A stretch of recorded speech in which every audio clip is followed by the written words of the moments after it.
ভিতর থেকে চাপ নেইনি, কারণ হচ্ছে হলো যে চাপ নিলে ক্রিকেট খেলা যায় না, চাপ দিতে হবে, নেওয়া যাবে না। ইনজুরিতে পড়লো কয়েকজন যারা সুস্থ ছিল তারা গেমটা বের করে নিয়ে আসছে। আই থিঙ্ক এইটার পুশটাই আমরা পাবো ফাইনালে। বল আমরা সবাই প্র্যাকটিস করেছি, অনেক হার্ড ওয়ার্ক করার চেষ্টা করেছি, প্রতিদিন প্র্যাকটিস করেছি অ্যাটলিস্ট।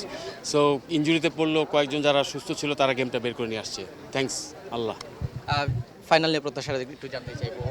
প্রত্যাশাটা আপনাদের উপর সব থেকে বেশি আসলে সবার আগে ফাইনালি। আই থিঙ্ক যেই টিমের স্পিরিট আছে আমাদের শুরুর থেকেই ছিল, আমরা হারটাকে বেশি বড় হিসেবে ধরে নিই, আমরা ধরছি যে আমরা খেলে যাবো অ্যাটলিস্ট, যেটা রেজাল্ট আমরা পেলাম। আই থিঙ্ক এইটার পুশটাই আমরা পাবো ফাইনালে।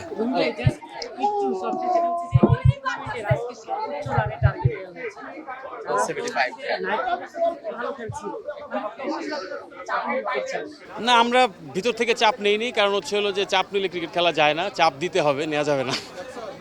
And then we did. আপনি বলাটা দুর্দান্তভাবে সেটা বের করে ইয়েস ইয়েস, আমরা সবাই হার্ড ওয়ার্ক করছি এবং সেটার রেজাল্ট আমরা পাচ্ছি। Thank you so much. Thank you.